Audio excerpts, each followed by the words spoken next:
passage into the sand. How can we find the mystic mind of the river? The river is reaching out to the sea, carrying the wisdom of eternity. As they are revealing the beating heart of the river. Shiny bong bong, shiny bong bong bong, shiny bong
bong goes the river. Shiny bong bong, shiny bong bong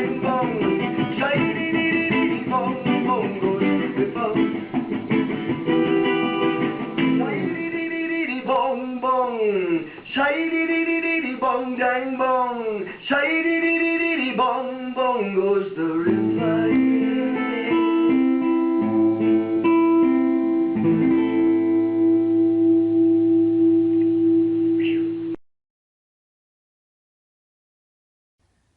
Ed, would you tell me a little bit about this piece?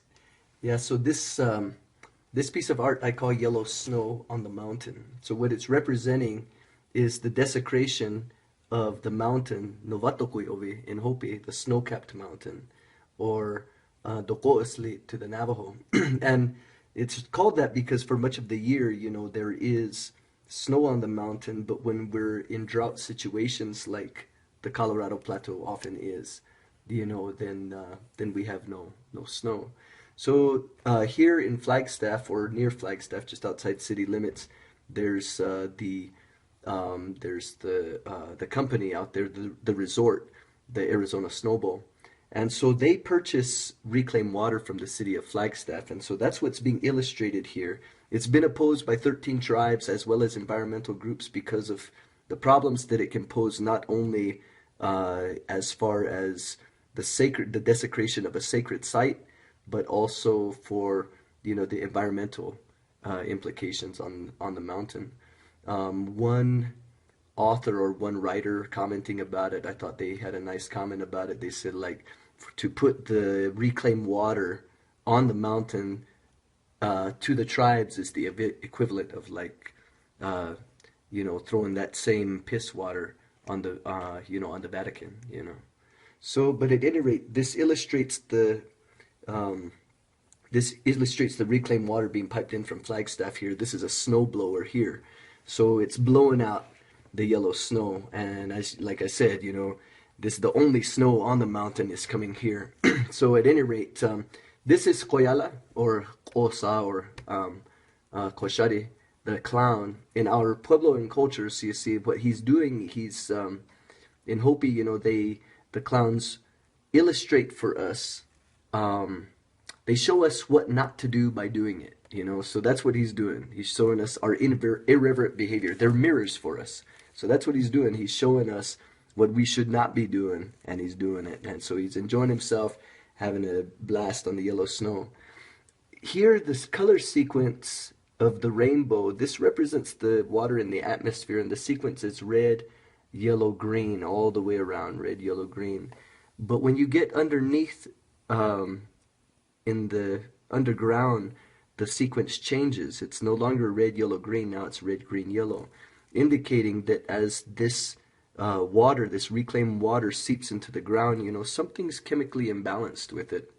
And so what they say, the scientists, is that, there's certain things that can't be filtered out of that water. Among those things are endocrine disruptors, that are coming from, hormones that people take, to alter the, the reproductive process, And of course, we're big people, but when sensitive species like frogs are exposed to these, a lot of crazy things happen, They say that birds, the shells of their eggs, thin, mating songs change, and among frogs, you might have frogs that are born with both genitalia, and in my illustration here, I have an increase of females, which is also, documented, result of species or sensitive species that are exposed to endocrine disruptors over a period of time. And at any rate, here we have Palalokang, the water serpent. And so he's the guardian of water. So at any rate, he's rising up, in his wrath, in anger for what's taking place, And of course, that's what they say, we've had a very bad winter, very sparse snow, and of course, that's what's being said. Because we're essentially saying to the Creator, well, we don't need to depend on you. We can create our own snow, And so at any rate, but the supernatural here is, quote unquote pissed, So there it is, yellow snow on the mountain. Thank you, Ed. You're welcome.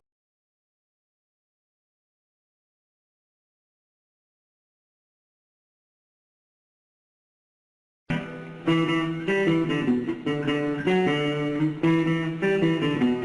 think that's about right. Okay, we're rolling here. Okay. Okay. My name is Ed Kabotie, and I'm an artist and musician from the Tewa village of Hapo Wingre, that's Santa Clara Pueblo in northern New Mexico, and also the Hopi village of Somopare in northern Arizona. Anyway. And Ed, how did you become your music, or how did your music come out of you and become you? Okay. My musical journey is really quite a long one, and it's that's a big question. But I feel that my musical journey begins in my village. An early memory that I have when I was a kid was drawing at the table, and this is kind of relating to both art and music, but I remember drawing on paper, or drawing on a paper, painting on a paper. My father was painting, and at the kitchen table, and I was painting, and he wrote my words down. So I don't know if I remember saying the words. I think I do, but I don't know. Maybe I remember him because he repeated it, But that I had said, this little boy is an artist and he's 4 years old and this is for his dad, But what I was painting was a buffalo dancer, And so that was kind of an obsession that I had with that, was the dance as a young child,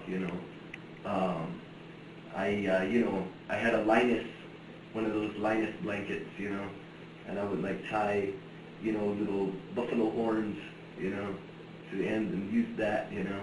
That would be my buffalo headdress, you know. So there was that, and then also my father, we had a lot of 8-tracks lying around the house.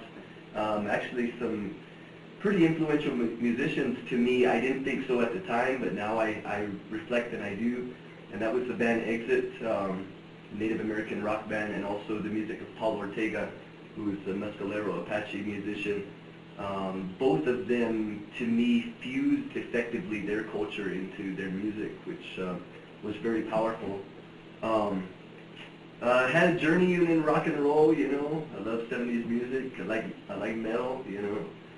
Reggae, of course, you know. And that's those things are things that are big contemporary music in my generation, anyway. On the reservation, metal, because I think we're angry, you know, in many ways, and reggae because that anger through spirituality is turned into something positive, you know. And I think as a culture, we relate to that because we're not a secular culture. We're a spiritual culture. You know? And speaking of your culture and your music, how do you see yourself presenting your heartfelt journey about native sites and about the earth, our mother? Mm-hmm. I think that life is very interconnected, and I think that the way that we treat life around us is a reflection of our spiritual wellness. A lot of my music, you know, does focus on things that are environmental, things that relate to sacred sites, and probably the mourning for me, for instance, with the snowball issue here in Flagstaff, you know, the mourning is that there's a value that is not even willing to communicate about the issue, you know, because to me that speaks to the state of our consciousness as a society, and that's something to be mourned to me, because to me that's a reflection, because if that's the decision and that's the power that makes the decision, you know, I think we're in for a lot of trouble, you know. And our treatment of sacred things, of things that are spiritual, of things that are spiritual to one another, you know. Our treatment of those things, I think, is like I say, a direct reflection of who we are as a culture, you know, as a society. So, anyway.